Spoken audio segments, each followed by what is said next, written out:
Mes chers camarades, bien le bonjour. Nous sommes aujourd'hui au musée des Beaux-Arts de Rouen, où l'on va aborder l'histoire à travers un angle assez particulier. Qui dit Beaux-Arts dit, entre autres choses, peinture. Et la peinture, ça laisse des traces. Et là, bien évidemment, je parle pas de la couleur au bout du pinceau, mais plutôt d'une trace visuelle qui va marquer une époque et que pour le coup on peut toucher du bout du doigt à travers l'intention des artistes. Venir ici au musée des Beaux-Arts de Rouen pour admirer les œuvres qu'on va présenter durant ce reportage, c'est en quelque sorte voyager dans le temps. Allez, on plonge au cœur du 19e siècle avec les impressionnistes. Mais avant toute chose, il faut savoir que la ville de Rouen fait une grande place à l'art depuis 1790, où l'on cherche déjà à constituer une collection publique. L'ouverture du musée en 1801 ne fait qu'appuyer cette volonté, et on cherche alors à promouvoir les œuvres des artistes locaux, de vrais rockstars aujourd'hui, comme Poussin ou Géricault. 22 ans après son ouverture, le musée est considéré comme le plus complet de France après celui de Paris. À mesure du temps et surtout des donations exceptionnelles, il s'agrandit jusqu'à devenir ce que l'on peut voir aujourd'hui, un musée riche en œuvres et en expositions. Mais comme je vous l'ai dit, je suis là pour vous parler des impressionnistes. Alors, c'est parti. Le 19e siècle, on le sait, est une période de grands changements. La France fait face à une grande instabilité politique, tout en vivant dans une révolution industrielle qui va bouleverser les perceptions et les regards de tous. C'est effectivement la période du développement des réseaux de chemin de fer, des canaux fluviaux, mais également l'essor des industries de sidérurgie, de mines, de textiles. Les campagnes, elles aussi, évoluent, puisque les populations affluent vers les villes pour fournir la main-d'œuvre aux industries. Bref, il y a un véritable changement qui s'opère au 19e siècle, et il va sans dire que ce changement laisse des traces dans notre histoire. Si l'histoire s'écrit dans les livres, on peut également la contempler chez les artistes de l'époque, qui évoluent eux aussi avec leur temps. Et la ville de Rouen, qui voit également son paysage s'industrialiser suite à la création de la première ligne de chemin de fer jusqu'à Paris, ne fait pas exception. La ville aux 100 clochers, la capitale de la Normandie, devient l'un des terrains de jeu favoris des impressionnistes. Mais l'impressionnisme, c'est quoi? Alors, pour faire simple, c'est un mouvement artistique qui débute à la fin du 19e siècle. Et pour le coup, ça va marquer un changement assez important dans l'histoire de l'art, puisque c'est quand même une rupture très importante avec la conception très classique de l'art. C'est-à-dire qu'à cette époque, certains peintres vont commencer à refuser de représenter le monde avec ces codes classiques et réalistes de la peinture pour se concentrer sur une vision un peu plus libre de cette représentation du monde tel qu'ils le perçoivent eux. Mais ce mouvement n'est pas parti de rien. Il n'est pas survenu d'un coup de génie d'un seul peintre visionnaire. Comme la plupart des mouvements artistiques, c'est une tendance qui prend ses racines dans l'histoire de l'art avec tout ce qu'elle a de plus complexe. Les peintres, comme n'importe qui, font face aux changements brutaux de la société induits par la révolution industrielle. Le chemin de fer traverse les plus grandes villes de France, l'électricité se développe et surtout, l'apparition de la photographie transforme la manière de représenter le monde. Il ne s'agit plus d'un monde rempli de lenteur hérité d'un certain romantisme. Il ne s'agit plus de poser des heures devant un peintre pour figer son portrait. Il ne s'agit plus de s'attarder à chaque détail d'un mouvement pour en fixer son réalisme. Non. La photographie capture cette essence même et donne à voir l'instant figé dans le temps. C'est dans ce monde que l'impressionnisme est né. C'est dans cet univers visuel que des peintres ont essayé de changer leur technique pour se concentrer sur des axes que la photographie en noir et blanc ne permettait plus de capturer. La lumière, la couleur, le mouvement. Les tableaux de William Turner en sont de très beaux exemples et serviront en partie d'inspiration pour les peintres français qui commencent à chercher dans leurs toiles de nouveaux sujets de prédilection. Et oui, car qui dit nouvelle technique, dit aussi sujet qui évolue. Et il ne s'agit plus de peindre des scènes de l'histoire, de chercher à représenter les personnages historiques les plus importants, ou d'illustrer des scènes de la mythologie. Ces peintres veulent évoquer des sensations, des sentiments. Ils veulent donner une impression de la vie quotidienne que la photographie ne donne pas. C'est donc tout naturellement que les peintres cherchent à capturer le monde moderne, les chemins de fer, les ports, le tram. L'attention se porte sur cette vie qui s'agite, sur le mouvement de la brume au petit matin, et sur la percée du soleil et de son reflet dans l'eau. Le tableau qui a donné son nom à l'impressionnisme n'est autre que le très célèbre Impression Soleil levant de Claude Monet. Peint aux alentours de 1872, c'est une représentation du port du Havre dont l'activité portuaire et industrielle le passionne. Ce n'est donc pas étonnant pour le peintre de venir séjourner à 4 reprises à Rouen entre 1872 et 1893 pour y peindre la ville, et plus particulièrement la cathédrale dont la flèche est achevée en 1882. Il sera suivi plus tard par plusieurs peintres, passionnés par l'atmosphère toute particulière de la ville de Rouen, tant dans sa lumière brumeuse du matin que dans ses lumières plus tardives de la journée.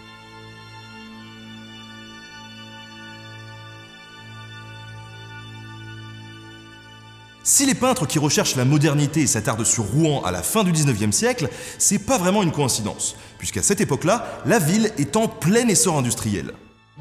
Effectivement, comme on peut le voir au musée des Beaux-Arts de Rouen dans sa section dédiée à la ville, Rouen bénéficie depuis plusieurs siècles d'une tradition du textile.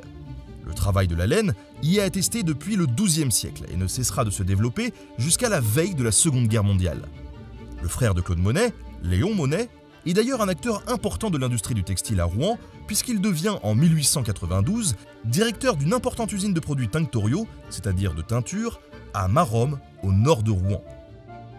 C'est sûrement suite à l'invitation de son frère que Monet se déplace à Rouen, charmé par l'accès facile depuis Paris suite au développement du chemin de fer, mais aussi et surtout par l'atmosphère de la ville où s'allie à la perfection l'ancien et le moderne. Dans ces rues à l'héritage du Moyen-Âge se joue une course au progrès, à la productivité, à la mobilité.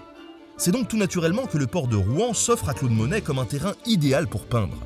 On découvre dans ses œuvres un port en eau profonde qui accueille des cargos à 3 mâts, comme par exemple dans Chasse-marée à l'ancre, mais également un port très actif, comme en témoigne le tableau La Seine à Rouen, ou encore celui qui porte le simple nom de Bateau, dans lesquels le peintre s'attarde au travail de déchargement des cargaisons. Un peu plus tard, il poursuivra avec l'œuvre Les Déchargeurs de charbon, qui met en scène une douzaine de dockers dans une atmosphère enfumée. Il faut bien comprendre que le port de Rouen n'est pas anecdotique dans l'histoire de la ville. Puisque déjà, vers 50 avant notre ère, il est utile pour le commerce jusqu'à Paris, qui prend à cette époque le nom de Lutèce, mais aussi par la suite jusqu'en Espagne, Italie et Angleterre. Entre le XVe et le XVIIIe siècle, le commerce avec les Antilles, le Canada et les Pays-Bas se développe et fait du port de Rouen un centre économique et industriel incontournable. Au XIXe siècle, la situation géographique de Rouen, entre Paris et Le Havre, place le port de Rouen comme un point stratégique dans le commerce et l'industrie du textile. Cependant, au fur et à mesure que la taille des bateaux augmente, il est de plus en plus difficile de naviguer vers Rouen et le chemin de fer commence à menacer les transactions fluviales. Il faut attendre la reconstruction du port après la Seconde Guerre mondiale et l'aménagement d'un nouveau chenal en 1960 pour qu'il retrouve sa puissance d'exportation, notamment en ce qui concerne les céréales.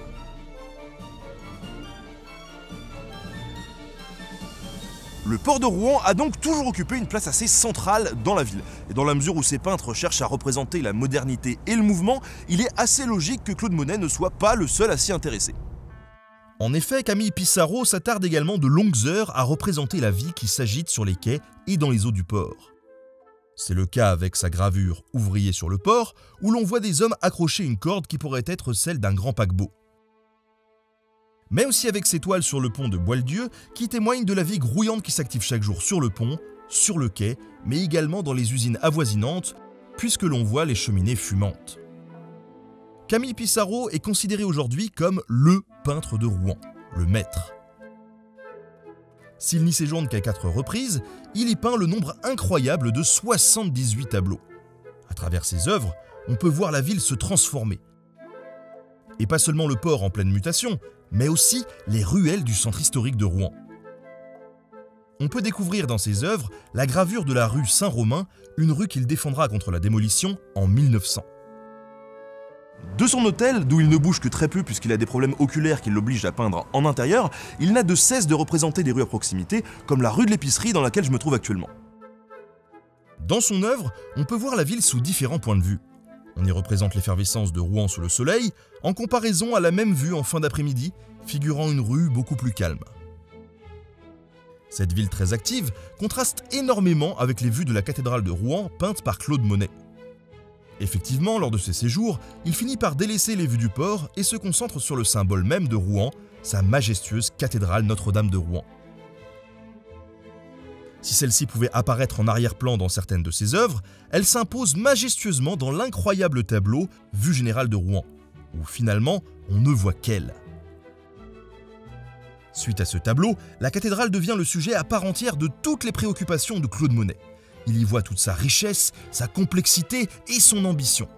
Il s'attarde de longues heures à la peindre, produisant ainsi des pièces majeures de son œuvre, comme la série des cathédrales dont on peut voir quelques tableaux au musée.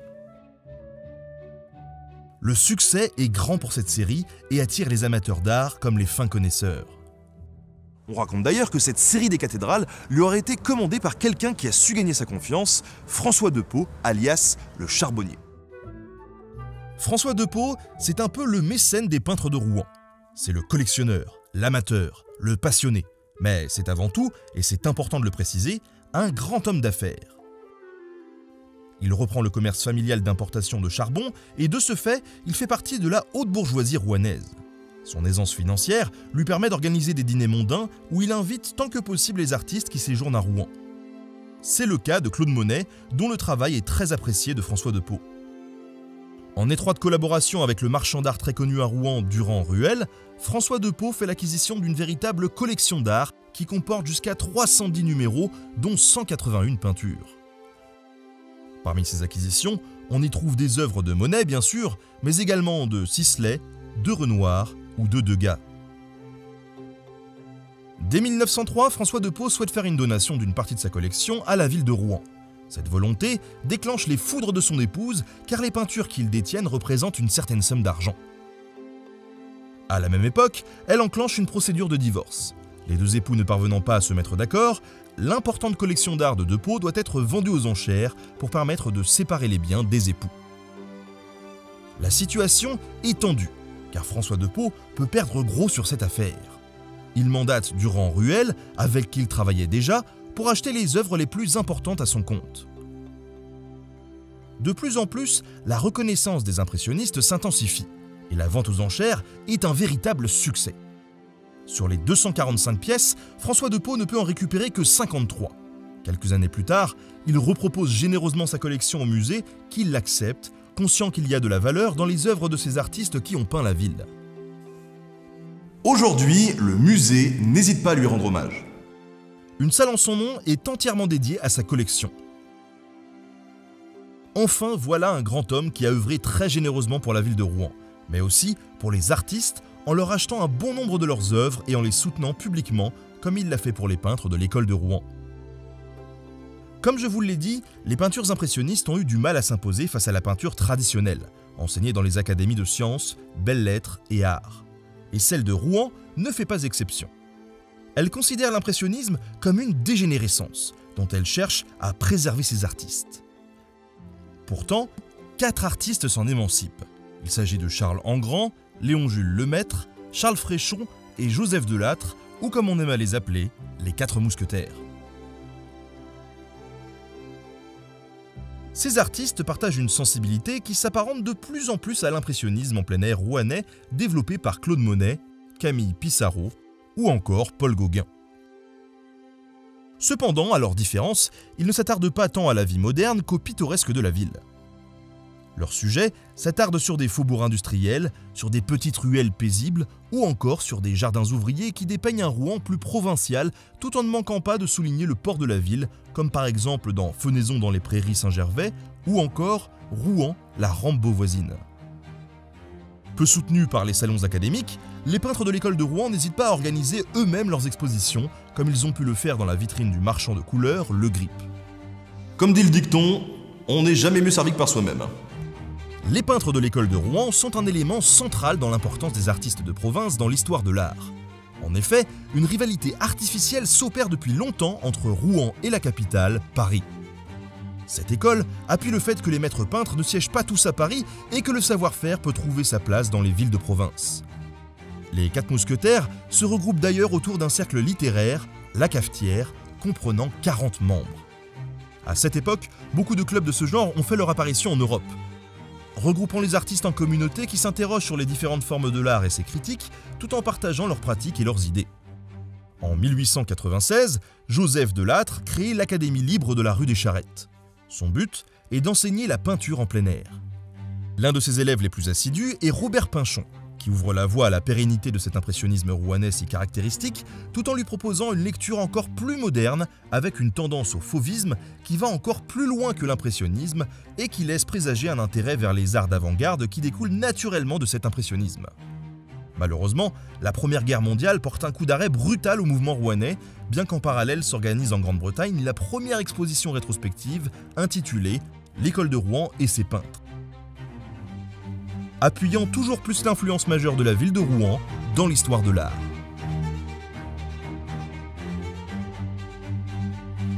Sacrée histoire que celle de l'histoire de l'art donc. En tout cas, si vous avez envie d'en savoir un petit peu plus sur l'histoire de la ville de Rouen ou sur celle de ses œuvres, eh bien je vous invite très fortement à venir faire un tour au Musée des Beaux-Arts de Rouen. Depuis 2016, les collections permanentes sont accessibles gratuitement au public et ça, je suis sûr que François Depeau aurait apprécié. Merci à tous d'avoir suivi cet épisode et à très bientôt sur Nota Bene. Salut!